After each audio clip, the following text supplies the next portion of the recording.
Okay, welcome. Glad all of you could make it today. Clearly, I'm not with you in person, but I've recorded this lesson so that we could continue on from where we were last week. And so, speaking of that, well, last week we concluded our look at the teleological argument, and that argument basically postulates that design requires a designer. We looked a little more closely at the bombardier beetle and how its intricate defense mechanism represents an irreducibly complex system. It has lots of parts and pieces to it, and all of those parts are needed in order for it to do its job. We noted that biological evolution states that new features always tend to start out in a very simple form and then over vast periods of time get increasingly more complex. However, we argued that the concept of irreducibly complex systems would force evolution to essentially miraculously create at least a minimally complex system, either in a single generation and yes, even a single individual. And it would have to do that in order to allow that system to be a benefit for that individual's survival and propagating those new changes, those new features to the next generation. We then looked at the human eye being the poster child of irreducibly complex systems and noted that it was just another example of those types of systems. And then finally, we started our next section on the Genesis flood. We noted that the flood is perhaps the most important challenge to the evolutionary interpretation of the geological column. The flood is what helps us describe what we see in the rock layers that are out there, the geological column being the layers of rocks that we look at that are on top of the earth here, or on top of from the surface on down. We delved into the purpose of the flood and also looked at a few other extra biblical evidences that supports the flood account. And so now, as we continue on in the lesson here, what we're going to do is first go ahead and do a quick reading of the Genesis account. This should be very familiar to most people, but it would be good to kind of go over that. Now, it's not all of the verses, as you note. It starts with verse 6 here. I've picked out those verses that either give durations or give times, and we're going to read mostly about those things, the events and the sequence of things that are going on. So now Noah was 600 years old when the flood of water came upon the earth. Then Noah and his sons, his wife and his sons' wives, with him entered the ark because of the waters of the flood. And they all went into the ark to Noah by twos, male and female, as God had commanded Noah. Now it came after the 7 days that the waters of the flood came upon the earth. In the 600th year of Noah's life, in the 2nd month, on the 17th day of that month, on that day, all of the fountains of the great deep burst open, and the floodgates of the sky were opened. And the rain fell upon the earth for 40 days and for 40 nights. On this very same day, Noah, Shem, Ham, and Japheth, the sons of Noah, and Noah's wife, and the 3 wives of his sons, with them all entered into the ark. Those that entered, male and female, all of the flesh, entered as God had commanded him, and the Lord closed the door behind him. Then the flood came upon the earth for 40 days, and the water increased and lifted up the ark, so that it rose above the earth. The water prevailed and increased greatly upon the earth, and the ark floated on the surface of the water. And the water prevailed more and more upon the earth, so that all of the high mountains everywhere under the heavens were covered. And so he wiped out every living thing that was upon the face of the land, from mankind to animals to crawling things and the birds of the sky, and they were wiped out from the earth, and only Noah was left, together with those that were with him in the ark. And the water prevailed upon the earth for 150 days. Going on to Genesis 8. Also, the fountains of the deep and the floodgates of the sky were closed, and the rain from the sky was restrained, and the water receded steadily from the earth. And at the end of 150 days, the water decreased. And the water receded steadily from the earth, and at the end of the 150 days, the water decreased. Okay, already said that. But then in the 7th month, on the 17th day of the month, the ark rested upon the mountains of Ararat. And the water decreased steadily until the 10th month. In the 10th month, on the first day of the month, the tops of the mountains became visible. Then it came about at the end of 40 days that Noah opened the window of the ark which he had made. So he waited another 7 days longer, and again he sent out the dove from the ark. Then he waited another 7 days longer and sent out the dove, but it did not return to him. Now it came about in the 601st year, in the 1st month, on the 1st of the month, that the water was dried up from the earth. Then Noah removed the covering of the ark and looked, and behold, the surface of the ground had dried up. And in the 2nd month, on the 27th day of the month, the earth was dry. And he sent out a raven, and it flew here and there until the water was dried up from the earth. Then he sent out a dove to see if the water was low on the surface of the land. But the dove found no resting place. Looks like I forgot to take out a slide there. Sorry. So if we get back to here, we get to the end of the 2nd month. On the 27th day of the month, the earth was dry. Okay, so what does this tell us? Well, the flood account provides us with some very important clues. It establishes a sequence and an ordering of events. It also gives a timeline in which these events take place. All of the dates and time periods are referenced with respect to the life of Noah. For instance, the 7th month and the 17th day of the 600th year of Noah's life. Okay, so basically Noah is what we use as our calendar, right? His life is, everything is referenced to his life. Durations are typically given in days, which are directly translatable to us today because the length of days has not changed from the time of Noah to our time now. And so we aren't looking at having to, translate what's a month, what's not a month, because months have changed over the course of humanity and things of that nature. Now, the action events are given in enough detail to provide some understanding of what Noah and his family were experiencing, but as you noted, the detail was not in abundance, right? So, if we remember from the creation week, we can remember that the earth started in a form that looked like a water ball, okay? It was featureless, and the water prevailed over the surface of the earth. And from there, God created features by, raising the continents, gathering the seas in their respective locations.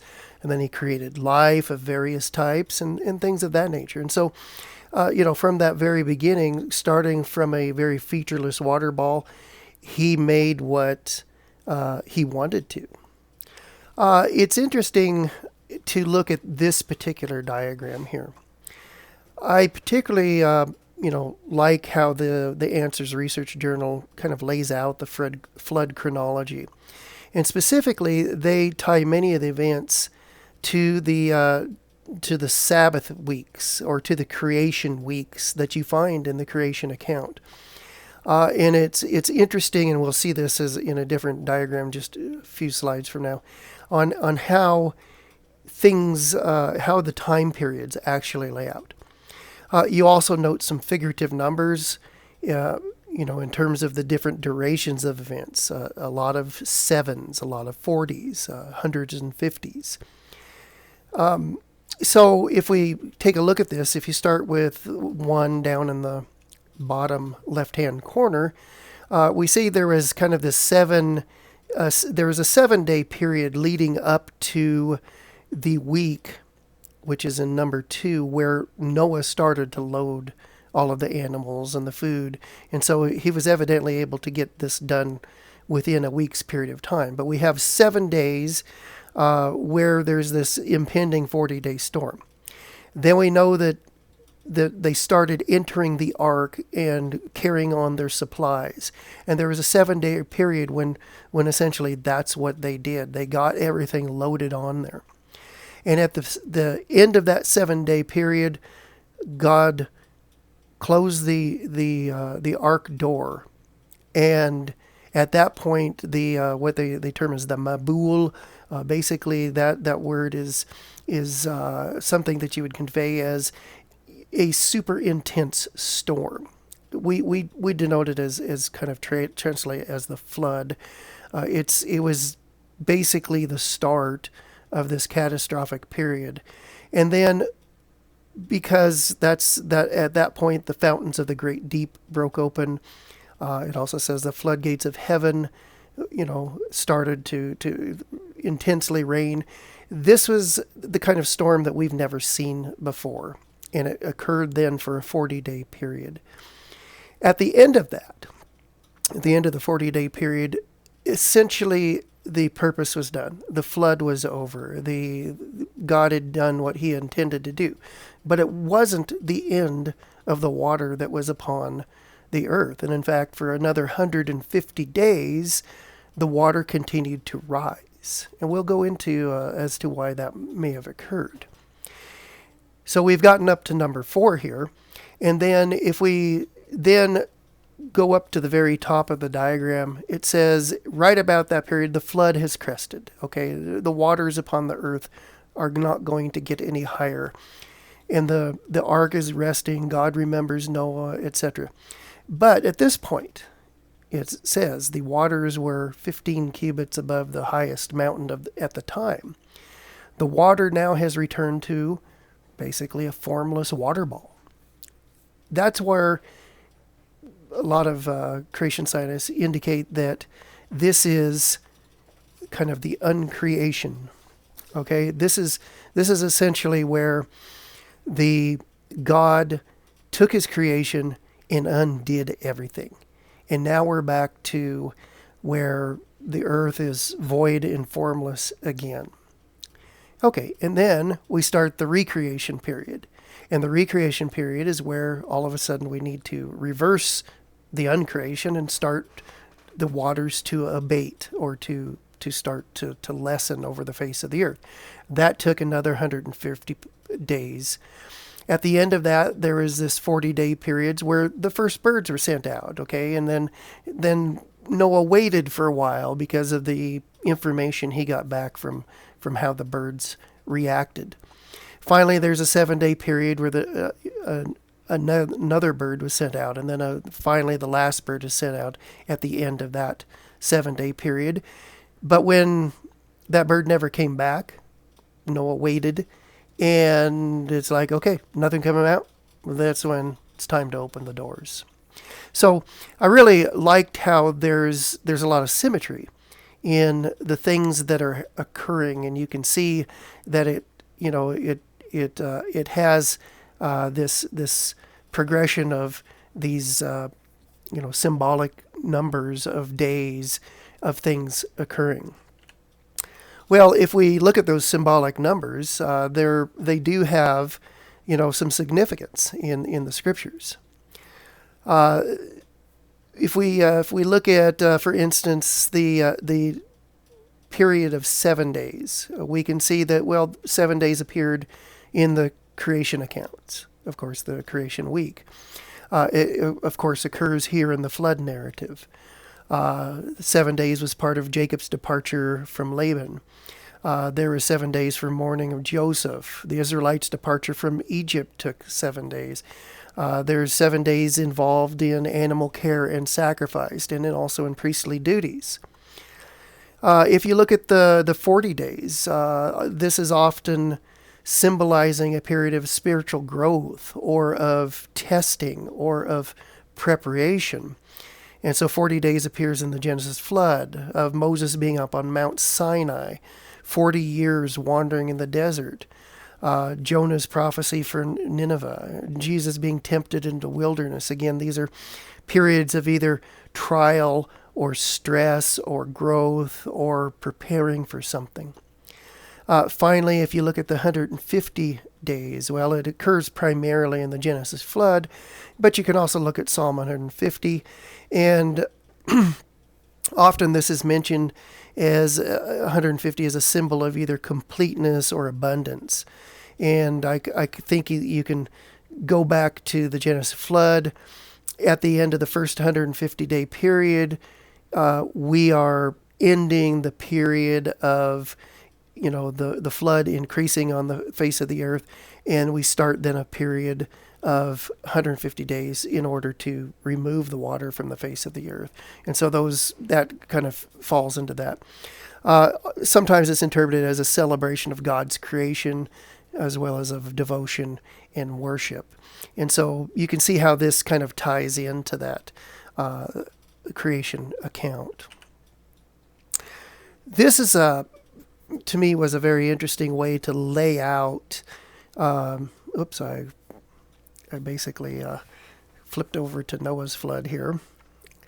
But by the way, I didn't mention it. I think if we could go back and ask Grandpa Noah about the flood, he'd be going, hey, this was not any of my doing, okay? This was all God's thing, right? Don't be tagging me as either owning this flood or causing this flood. It wasn't me. I just lived through it, So when we say it's Noah's flood, I think that's really kind of doing him a little bit of disservice.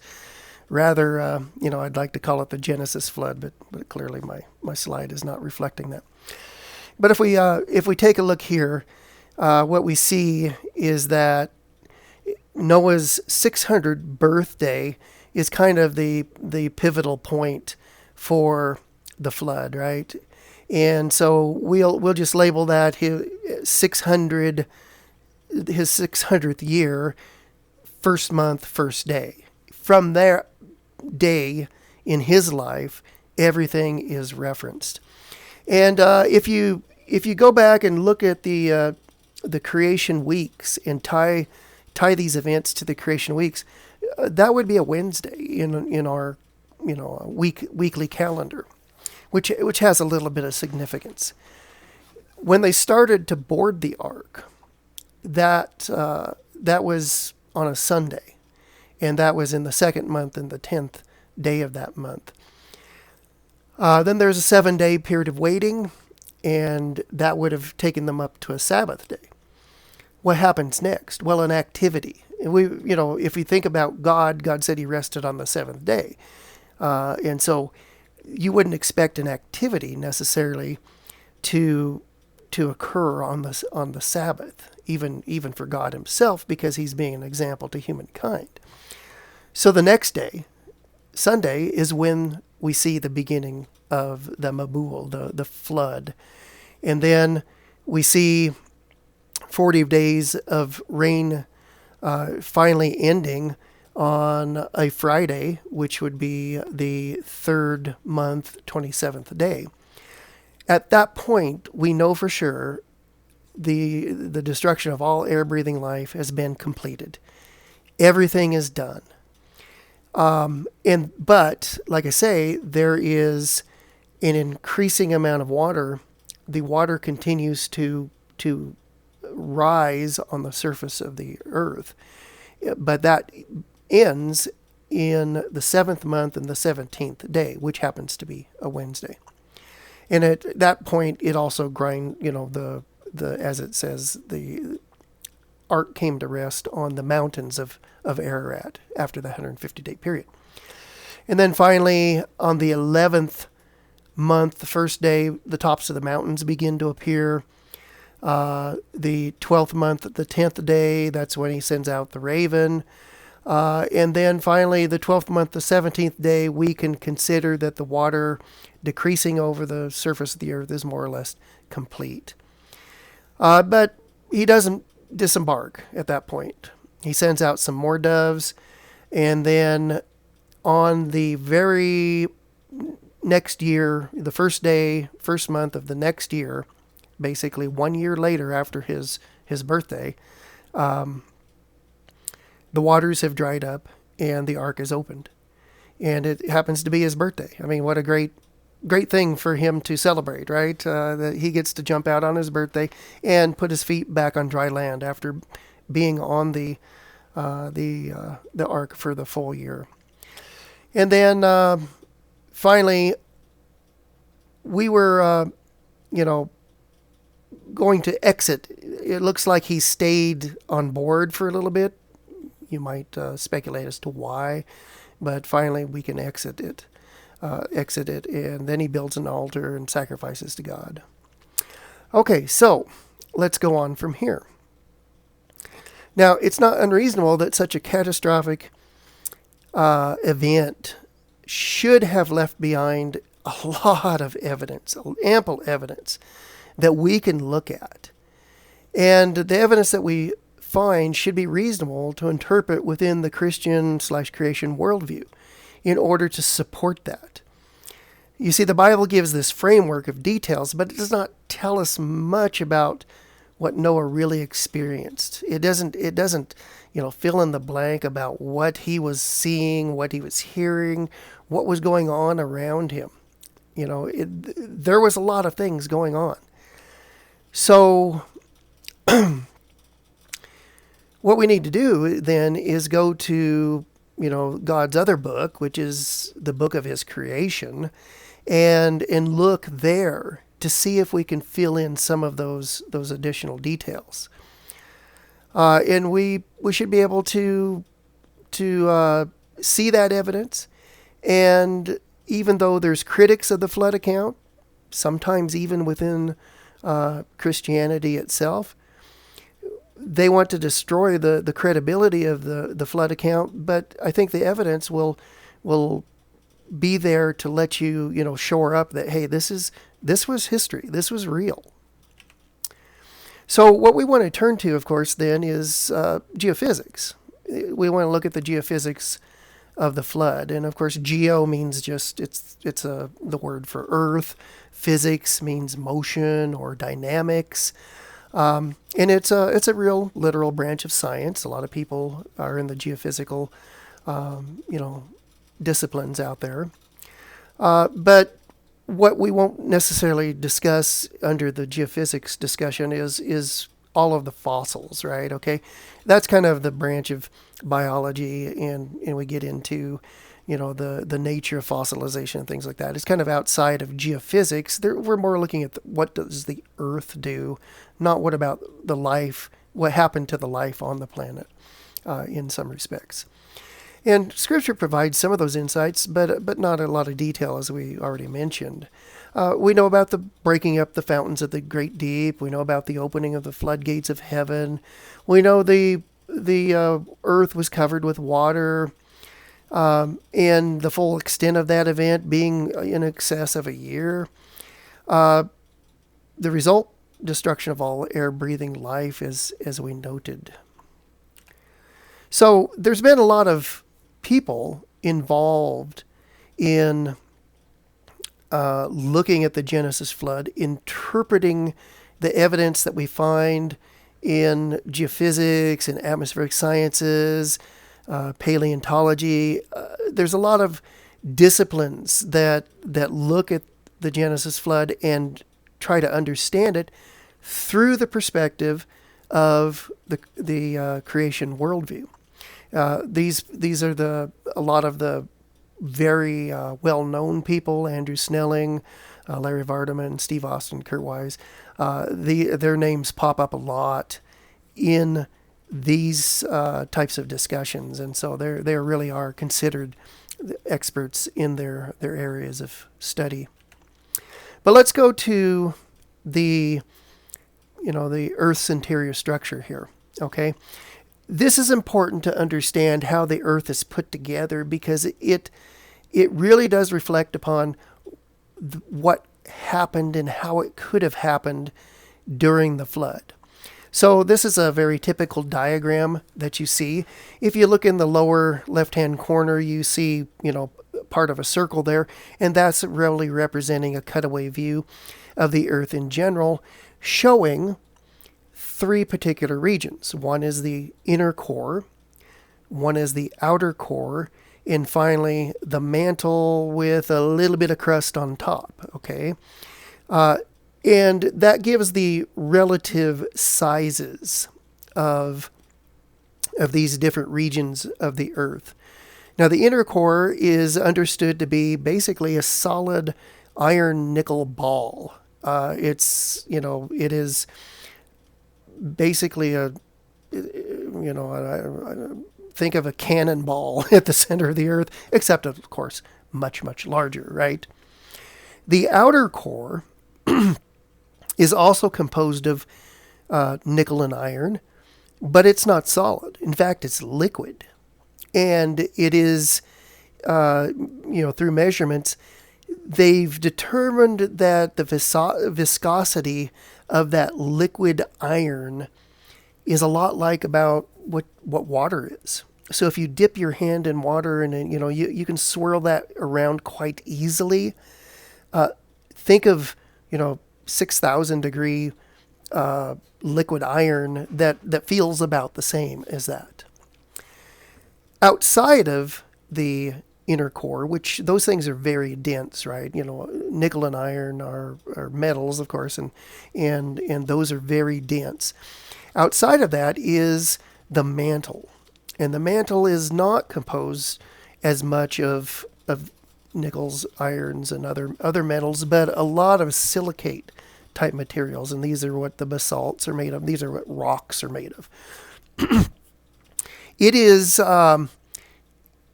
not liquid, but it's not solid either. It's very much plastic-like, and it has the ability to move and to flow. Think of like maybe silly putty, or you can buy those cans of slime for your kids that you can get in there and squeeze it around, and it's easy to deform. It's easy to move. Yet it's not something that you can just pour out as if you could pour out like water. Maybe you could also think of it like, honey that's been sitting around in kind of a cold area. It's thick, it's sticky, it doesn't pour out, but you can move it. The crust is, well, it's kind of like the scum that floats on top of the mantle. It's really very much like that. It's not very thick at all. Up to maybe 100 kilometers, which is like a think of a tomato, perhaps. The skin on a tomato is just super thin compared to the rest of the tomato, and that'd be kind of like what the crust is. It's the crust underneath the oceans is much thinner than the crust that's underneath the continents, and of course these different regions of the Earth are further subdivided. That the geophysics and the geologists tend to do that, and you'll see this asthenosphere, which is kind of like a thicker part of the mantle. Okay, it's a little more solid than the mantle that's below it.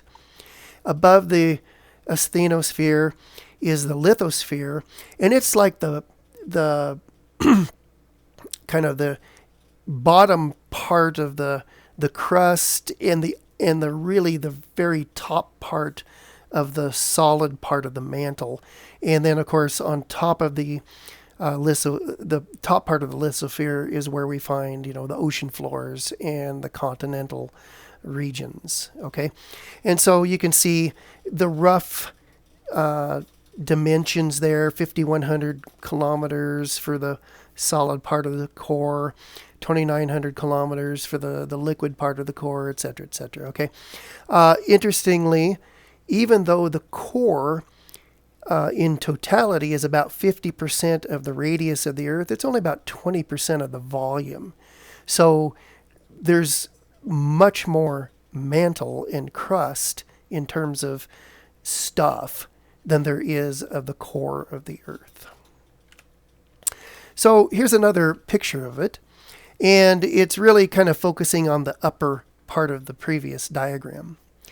What we have here is we're showing the continental crust and the oceanic crust We have the lithosphere, which is, again, it's really that top part of the mantle, and then the oceanosphere, which is underneath that, but it still has kind of a more solid structure to it. It's maybe more stickier than the stuff that comes below it.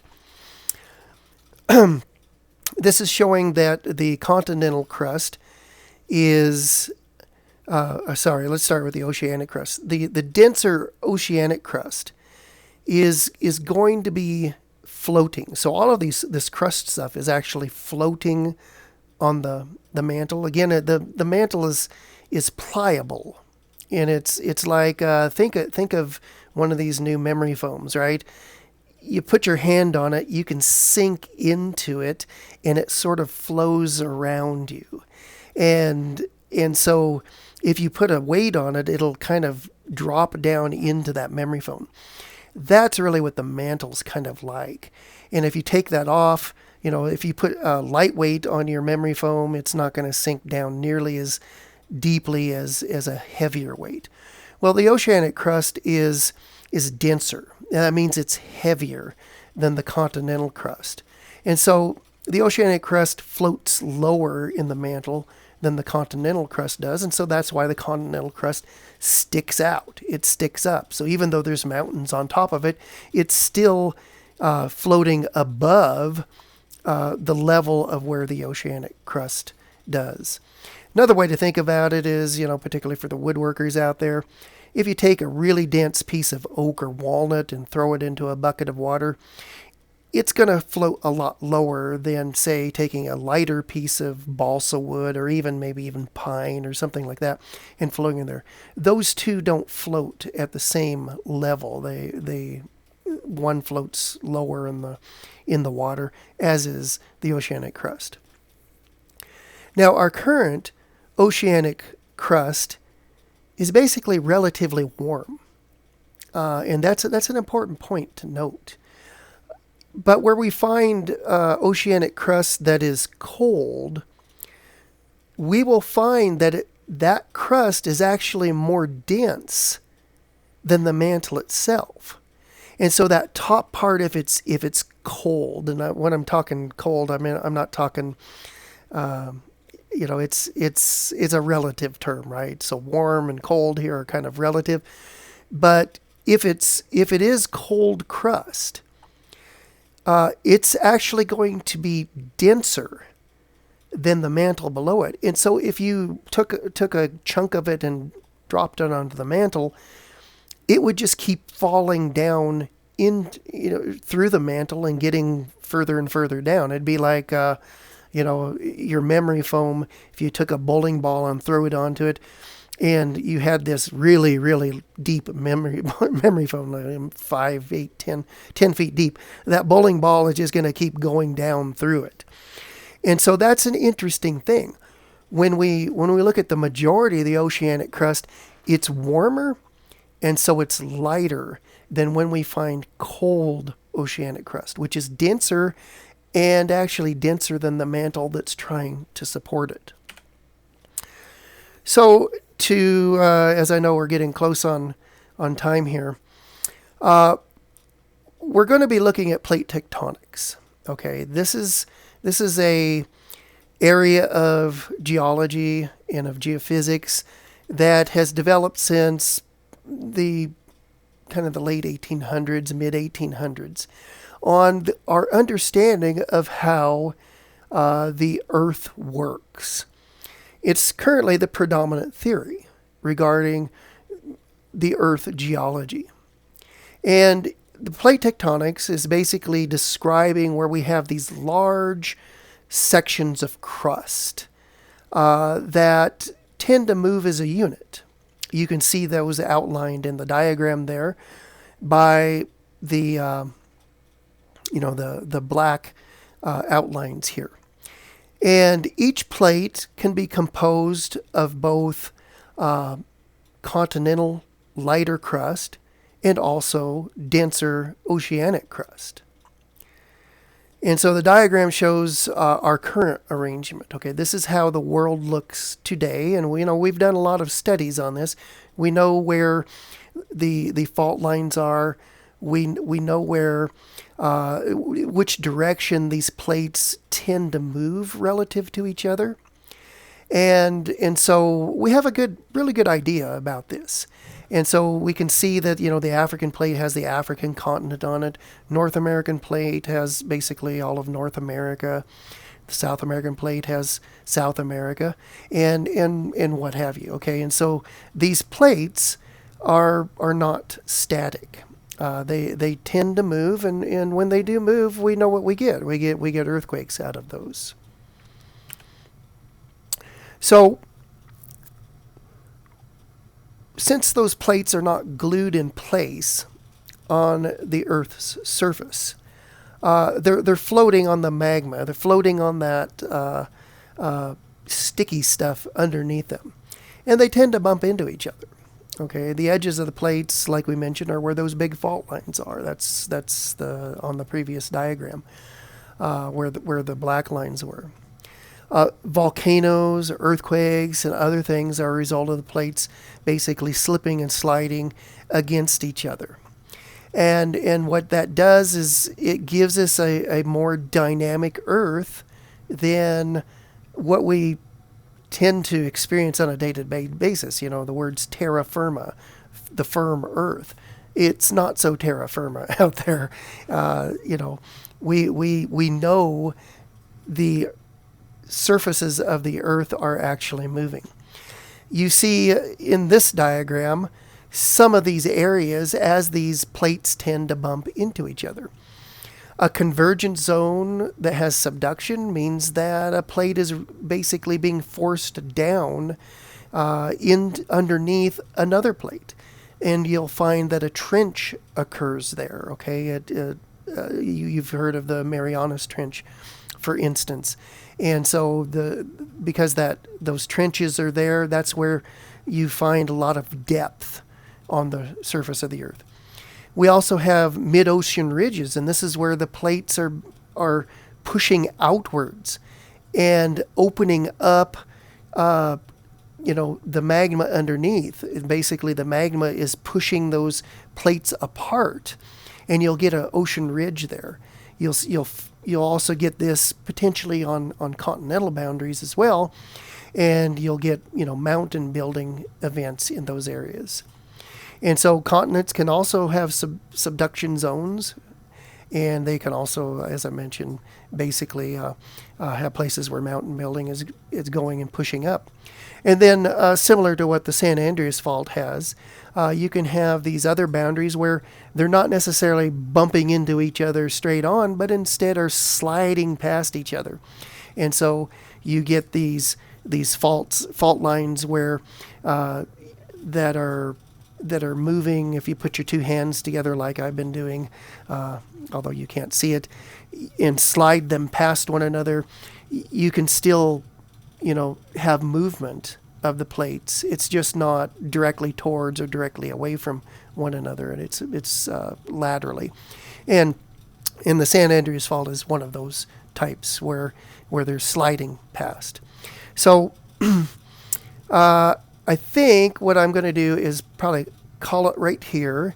This is good enough. We will get into what plate tectonics brings to the table in terms of what it can explain. This it's a theory, but it's not. It's more than a theory. It's got a lot of backing to it, in the sense that it's helping to us explain the why of what the Earth is doing. But we've got a lot of data to support, how things work. And so we'll take a quick look at that next time and go further into how this applies to the Genesis flood. So thanks for attending. I'll be back in person next week. Unfortunately, that'll be the last one, so I'll probably have to cut out a whole lot of material in order to be able to have something that's understandable, but at the same time give you something to work with. So next week, I'm afraid, is the last week of the quarter, and hence I have to conclude this set of lessons at that time. So thanks for coming, and we'll see you next time.